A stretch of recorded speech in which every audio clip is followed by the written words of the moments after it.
All right. So it looks like we're live. And anybody who's watching this live, thanks for coming and joining in on the stream. I've got kind of a new setup here. I shuffled around my studio a little bit. So hopefully this is a little better for some of the stuff I'll be doing. But regardless of that, today I thought I'd switch gears.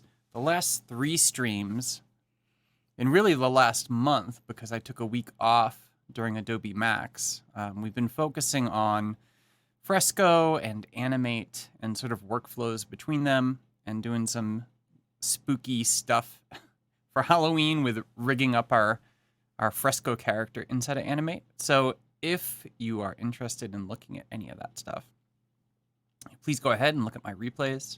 I think those projects came out pretty good. And hopefully this one does too. This one's more experimental. I just want to kind of mess around with Adobe Dimension and just get something creative going.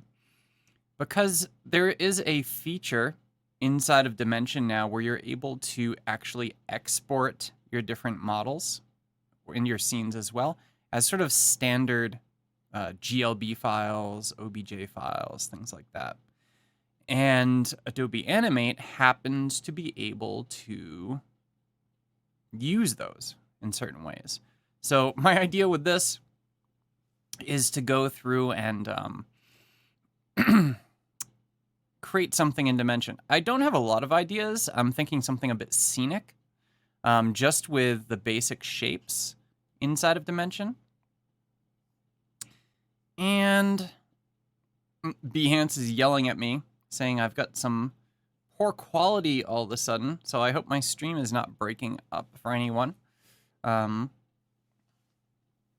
Anybody who's on there, please let me know if it is breaking up for you or not. OBS is showing that I am good to go, so I'm going to assume that it's just a hiccup with Behance.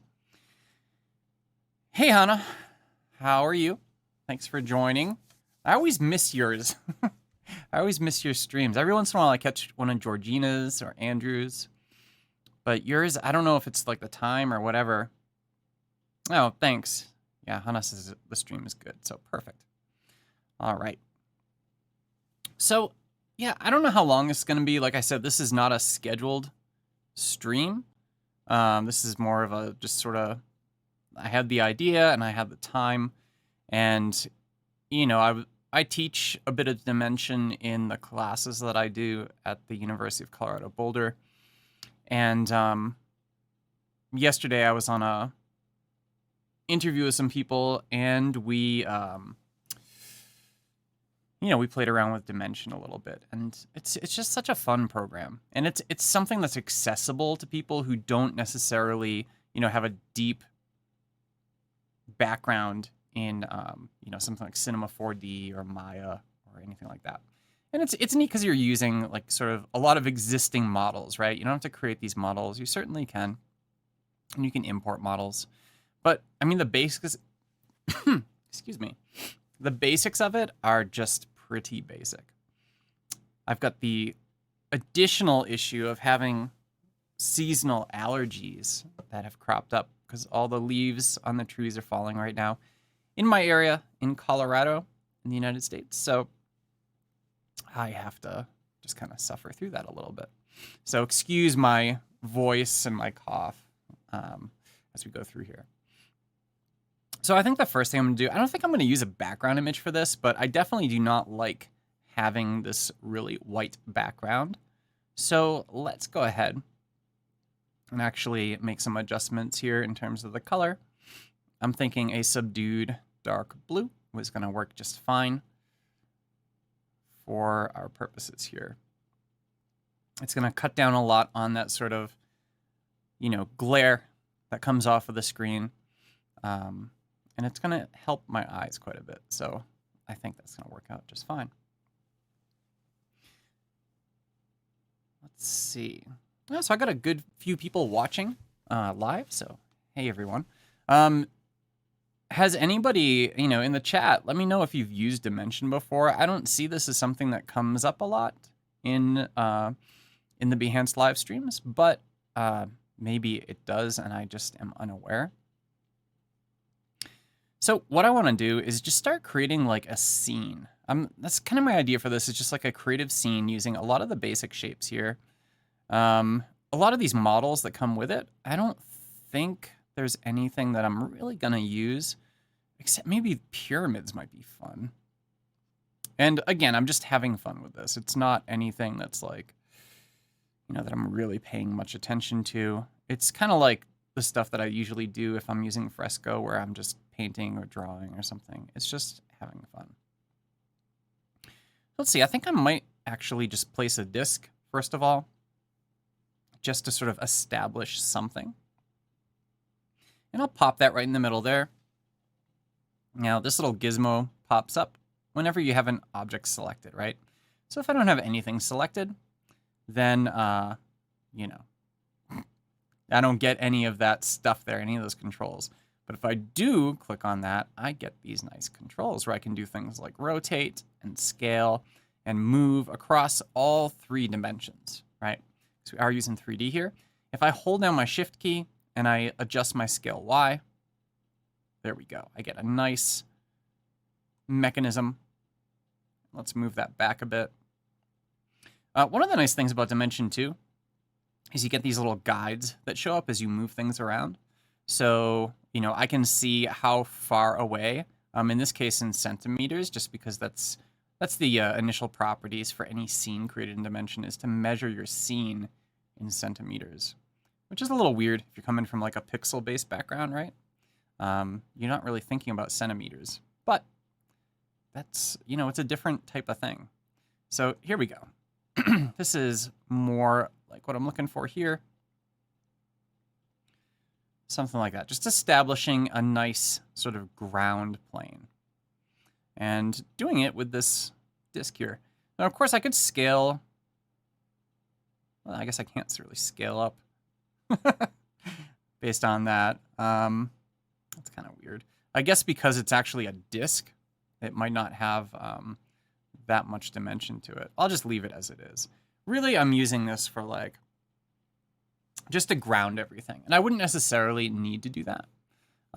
But in this case, I am, just because I want to establish sort of something that's pinning everything to the ground. So let's go ahead and apply some materials to this. I can just scroll down, or I can filter by my materials here.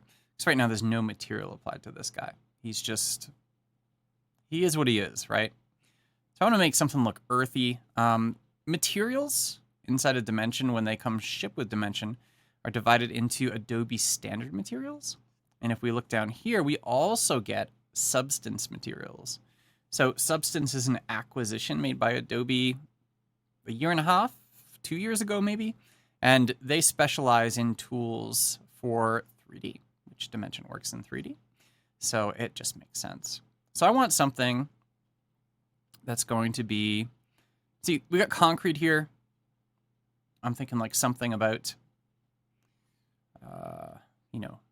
a nice earthy looking thing. I'm not sure if there's anything in here, but there's definitely, a lot of pretty neat stuff from the substance materials here. Oh yeah, Hana mentions you can bring in materials from Capture, which you certainly can. And I do have some materials in my libraries. Let's open up my Creative Cloud libraries here. And, oh, yep, I know, thank you. And then I can see my libraries. I have, so this is a library that I use in class. It's one that I've been, well, not this one. This is an old one, but it does have a couple of things. So like a salt lamp, that might actually work pretty well as a material for this. Yeah, not too bad. So I took this off of a salt lamp I have in my office at the university. Gosh, I think I might keep that actually. Thank you, Hana. So yeah, you can pull in stuff like that. Adobe Capture is great. I always emphasize, to my students, like just how cool Adobe Capture is, because, it lets you, it runs on your device if you're not familiar with it. So it runs on Android, runs on iOS, and you're able to go around and just like, if you just see stuff every day, whether it's like colors or just the general sort of color theme for like color grading video, or you can capture like gradients and patterns. You can also capture, like we see here, actual materials from real world objects. So this being from a salt lamp, but I've taken stuff like tree bark before, things from tabletops, all sorts of different stuff. Capture is, I think, in terms of the mobile apps that Adobe has had for quite a while, like I'm not talking about stuff like Photoshop for iPad or Illustrator for iPad. Those are like a different sort of class, right? Because they're sort of, they're newer and they're meant to be these desktop representations on iPad. But for something like on your phone, when it comes to all these different things that Adobe has, Capture is by far my favorite application for mobile. That's been like a traditional kind of like phone type thing. I love Fresco. I like Photoshop and Illustrator on iPad too, but it's great to use Capture across different devices, right?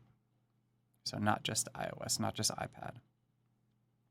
All right, so let's grab some additional models. Oh, before I do that, let's have a look at actually some of the bits and pieces of this material here. So if I go inside of my disk object, let's go down and have a look. So we can change things like the opacity of our material, the roughness and metallic natures. That did not get captured by Adobe Capture, so that being standard, it shows up, but it's not something I can actually tweak. But I can tweak glow. So if I wanted this to glow a little more, I could do that. So have it darker or lighter. I'm going to keep it pretty dark. And then you've got your normal here. I'm going to look at my translucence. Play around with that a little bit. Yeah. Those don't seem to be doing too much to my actual material, so I guess I'll leave those be. And go back out to my scene. So let's have a look now. So another thing I can do, which I might want to do later on, is to change my my lighting of the environment. So notice you can select your different models here. Like here I have disk selected, but I could also change my camera, change the field of view if I wanted to, right? I can also change the focal depth and the focal point. We've got our blur amount there, and we get these little, helper things that pop up everywhere when we activate things, which is cool. And you can see how neat that is when I turn my focus on. We've got a really tight field of vision right there. I'm not going to do that for this project because, again, I do want to sort of, look, it just keeps coming up. I get it, guys. I know what it does. So we also have environment, and environment has an environment light. And by default, it's this one right here. However, just like with materials and models, it comes with a bunch of different lights. I want to choose something that's a bit more out there for this. I'm not looking for it to look like a studio. So a lot of people use Dimension professionally to do sort of like scenic photography and photo shoots and things like that, which is great. But, it can also be used for stuff like this, where you're just kind of messing around, trying to be creative with Dimension. So Ice Lake, let's click on that. That makes it pretty interesting. We can also add color to our light. So right now it's just like that. I could make it red. I can make it orange, blue, whatever I might want. So I want to do some autumnal stuff. Oh, that looks really good. Look at that. That's what I'm looking for. Perfect. You can change the intensity. I'm going to make it darker. And other things. So let's have a look at some more stuff here. Yeah, that's all good. All right. And yeah, it doesn't look like Behance is flipping out anymore at me. And I do have a really good, I have good bandwidth, right? I've got a really good service provider, and I don't really have problems with it. Every once in a while I notice that, Behance does this, but I know they're kind of tweaking things and fixing things all the time. The false alarms, though, they do create some worry as you're going through a live stream that, maybe something isn't exactly working out like you want it to. But anyway, I want to grab a pyramid. So there are some pyramids down here.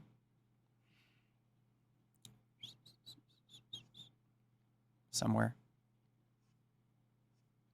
You can see it comes with a lot of different models. So I'm going to grab my pyramid and place him towards the back of my disk right here. And yeah, I'm making like a little scene, right? Let's scale it up a little. I want this to be a large pyramid. And let's use our orbit tool. Just kind of look around and make sure that, that he's looking good, that he's not extending over the edge or anything like that, which, yeah, it looks good. So that's perfect. Gotta make sure to save this guy every once in a while in case anything explodes. You should always save your stuff, right? So if I wanted to, I could always, shift this guy down into the earth a little more, which is kind of fun. But I'm just going to leave him as he is right there. Now I need some kind of material for this pyramid.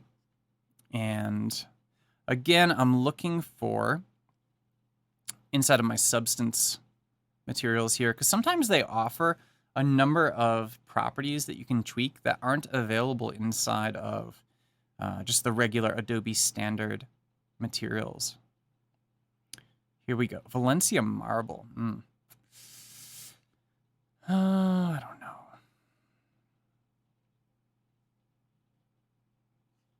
And that, that's part of the fun at Dimension too, is being able to, just kind of play with stuff. And you're not committed to any of this, right?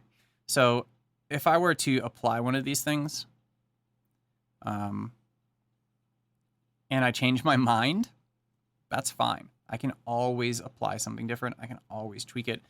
When we're dealing with Photoshop, right, we're talking about keeping things non-destructive.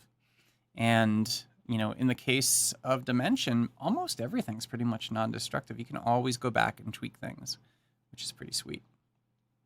I think I'm going to need a little spotlight here because it's looking a little dark. I want it to be dark initially, but I want some lighting in here too. So marble color. I think before I tweak this, I do want to adjust my lighting. So let's go into our lights here.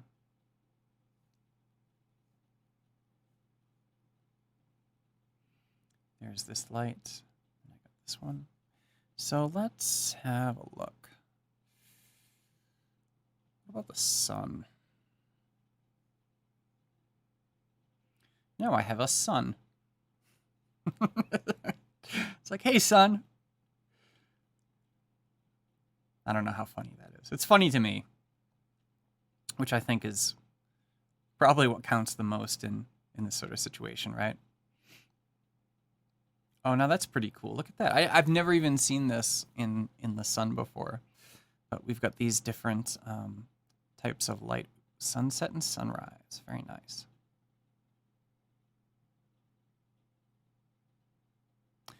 So I'm going to go with something like that.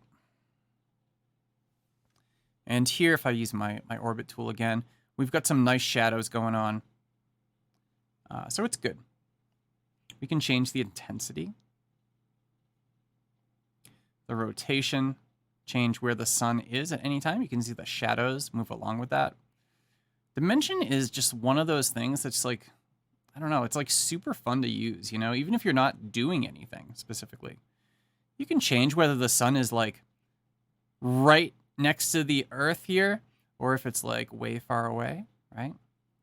So let's make it a little like this. And then you got cloudiness. So cloudiness, if you don't want it to be, very sunny, you could obscure it with clouds. I hate sunny days. So I would put my cloudiness way up if I was going to be in this situation, but I'm gonna pull it down to about 24%. I think that's gonna work out okay. That's looking good. I'm liking that light. Now, as we go through here too, we can see by clicking the show hide render preview here, if I toggle that on, we can get a little render preview to see how this, is veering to look if we were to actually render this out right now using the renderer inside of Dimension. I'm not sure how important this is, particularly if you're going to output your content as like a GLB file. I don't think it matters that much. And, everything that I'm doing with my environment here probably doesn't matter that much, simply because I'm not exporting the entire scene. Although you can, I believe, export the scene as a big GLTF file, which is, again, something Animate also, supports. So this is something that, I'm always looking for sort of cross-platform workflows for these sorts of things. And I mean, the honest truth when it comes to, things like Animate and additional bits and pieces of the Adobe Creative Cloud, there's lots of things that people have no idea about, where something like Animate supports GLB files or GLTF or any of these technologies that, are pretty modern. A lot of them are standards, so it's a standard-based thing. So that's why I explore this stuff, looking toward, these integrations and these workflows across these different products, right? Creative products. That's what it's all about. All right, so I've got my pyramid there. I have my sun, which I think is funny. Sun. So I could turn off the environmental light if I wanted to, too. Just have the sun, which actually I think I'm going to keep it like that. To heck with the environment light. All right. So let's have a look at some additional items we might want to add to this. Some additional models.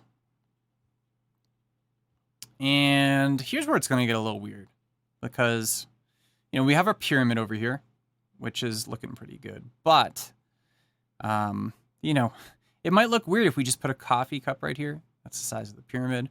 That's not going to look all that great. Abstract curves. I've never seen that one before. Let's go ahead and add that in, just to have a look at it.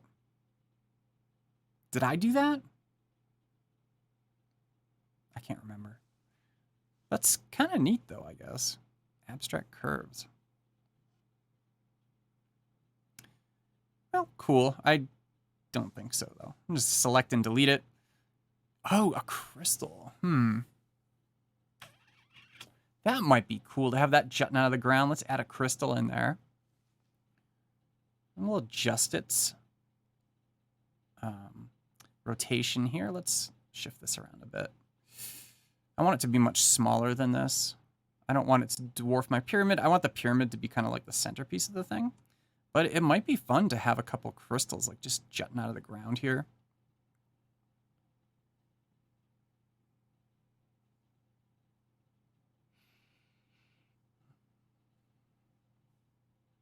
There we go. So let's just push him into the ground like that. And up here, I'm going to go ahead and fit selection so we can focus distinctly against this crystal, right? So right now, I don't know what kind of material it has on there. Probably just the plain stuff, which is just taking on the color of the sun, right? So let's go ahead and look at our materials. I know there's some glassy stuff in here that we can use, some crystalline type of things. Liquids often will help. Here we have beer. We can make a beer crystal if we wanted to. I am going to choose... Oh, ice looks pretty good. Damaged glass. Absolutely. All right, we can kind of see here that damaged glass, it is see-through by default, which is what we want for a crystal. For the base color, let's go ahead and change that. I want it to be a bit light blue. Something like that. And I do want to make some changes to some of this stuff, right? So let's have it glow a bit. That's kind of nice. Metallic. There should be some way to adjust some of the other properties here. Next refraction, density. Oh gosh, no thanks. Interior color. A lot of these things, you know, I think of dimension sometimes a lot like After Effects, where like, you know, if you've never used something before, you don't necessarily know what it does, and you just have to kind of play with it, right? $92. Let's set it to 93, something like that. And if you ever want to check anything, you can always toggle that renderer on. Whoa. Not good. Let's turn that off.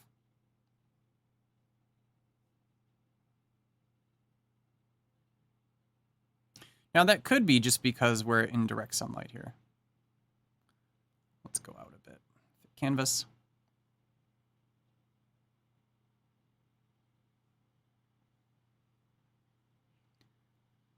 Yeah, that sunlight is really just killing that thing.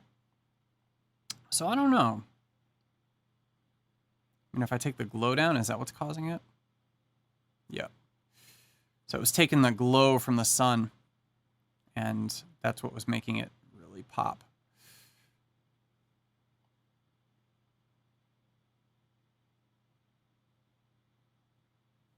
Looking a lot better. All right. And I don't know. That's pretty good. All right, so there's that. We've got our little crystal. But what I want to do is actually create a crystal cluster. So let's zoom out a bit. Gotta turn my render preview off or my MacBook is going to flip out. All right. So if you hold down Option or Alt and then drag with that key, you will find that you can duplicate your crystals or whatever it might be you're using. So let's send this one into the earth a little more, perform some additional rotation on it.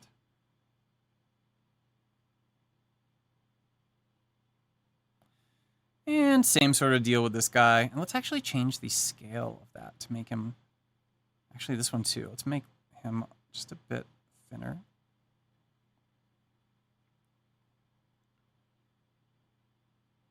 Longer in this case.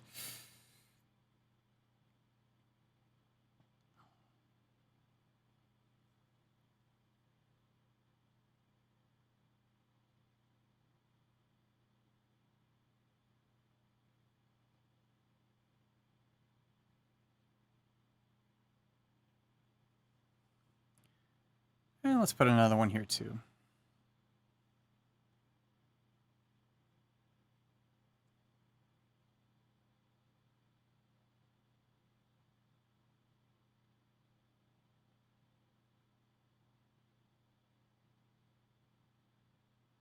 Yes.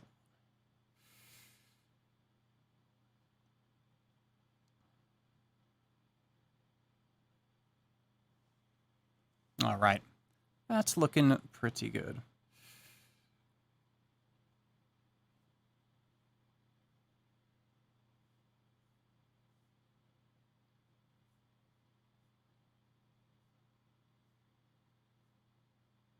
Yeah, I wish there was a way to tweak the cracks on my cracked glass, damaged glass, but it's fine. I mean, we can always make other adjustments too. Like maybe I want to just sort of, you know, make some adjustments to my material. I could make this a little lighter. Make this one a little darker, just to provide some additional variance in here, right?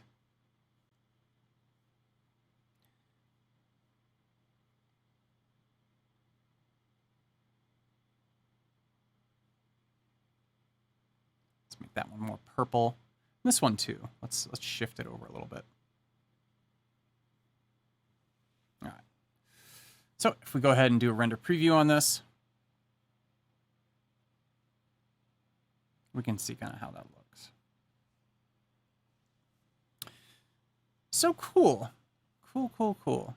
I'm not sure what else. Let's get some other ideas here, because I didn't have any ideas coming into this except that I wanted to play with dimension and create some sort of, scenic view with dimension. So that's what I've been doing.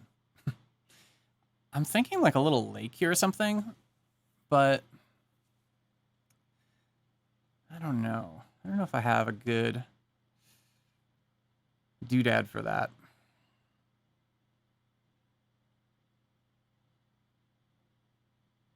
I could use another disc, of course. Oh, hey, Carol. The material on the disc is actually something I captured with Adobe Capture. So this was actually captured from a salt lamp that I have in my university office.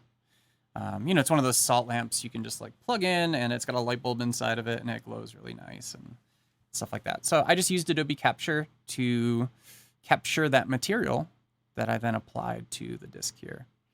So I've got it inside of one of my Creative Cloud libraries.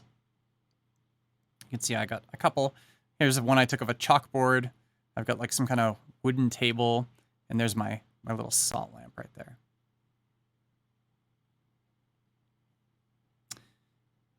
Yeah, it's one of my favorite materials. I've used it like a bunch on different things because it just turned out like so nice. So I'm trying to look for something that I might be able to use for something. I mean, let's put a torus on there. And, I bet I could make something using the torus.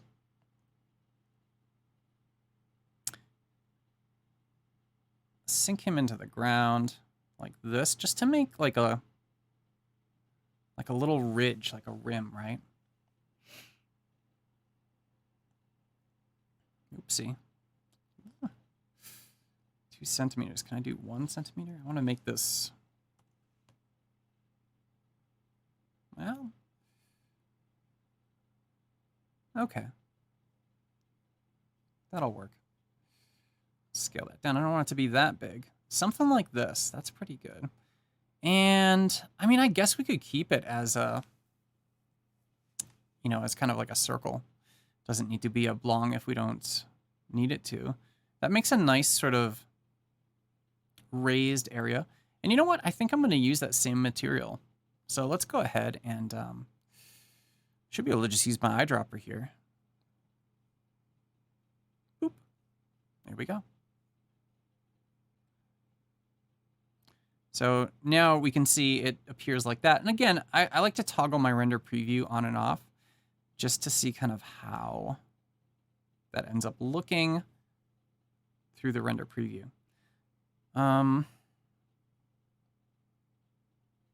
Scale it up a little bit. Let's see.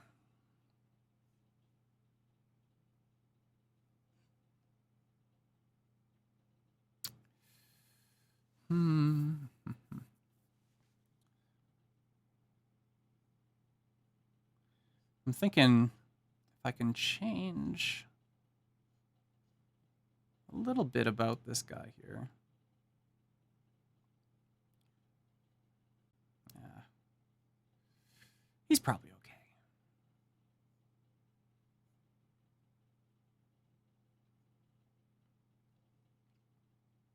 So another thing I need to do is add some water. And for that, I could use something like cylinder. I could also use disk again, but I'm going to use cylinder just because I already used disk. So let's make sure that I didn't just override my torus. No, it's fine. All right, so the cylinder, I can take the scale down quite a bit.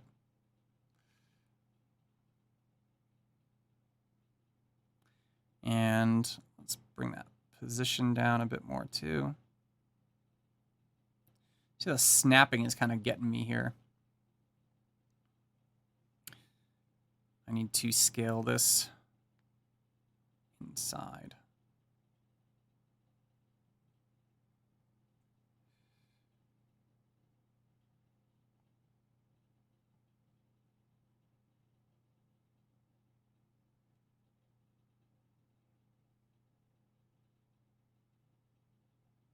So close. Of course, I fear that the snapping may get me again, right? Let's have a look. Yeah, he's kind of outside right there, which I don't want. So, you know, anytime I'm doing something like this, if the, if the actual tools here, the little gizmo, doesn't quite do it, sometimes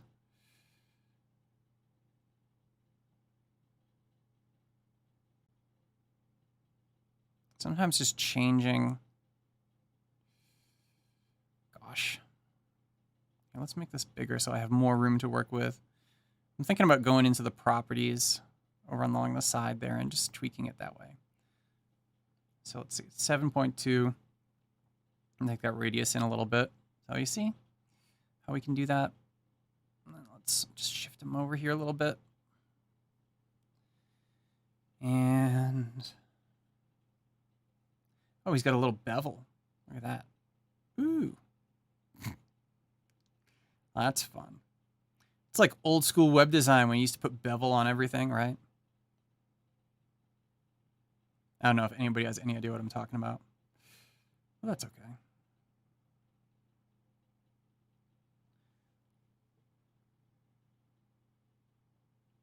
Maybe I don't want bevel. I want to just settle him down.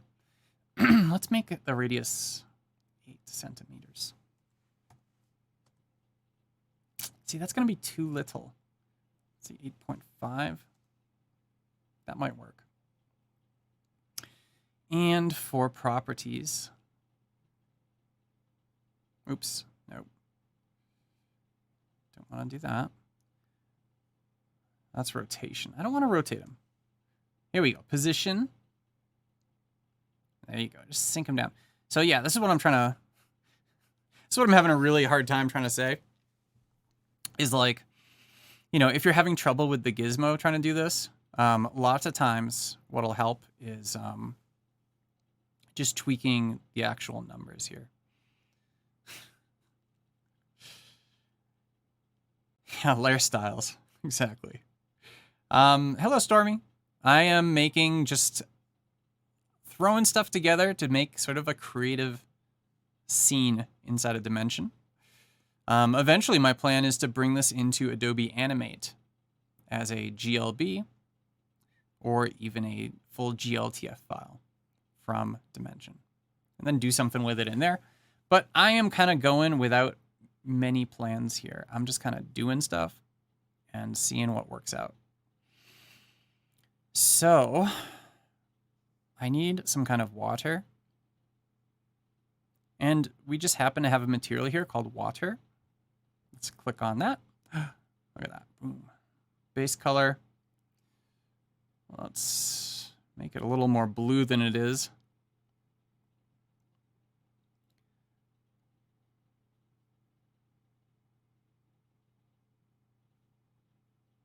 Yeah. Cool. And look at that. We can even see the material underneath it, right? Let's turn on that render preview again.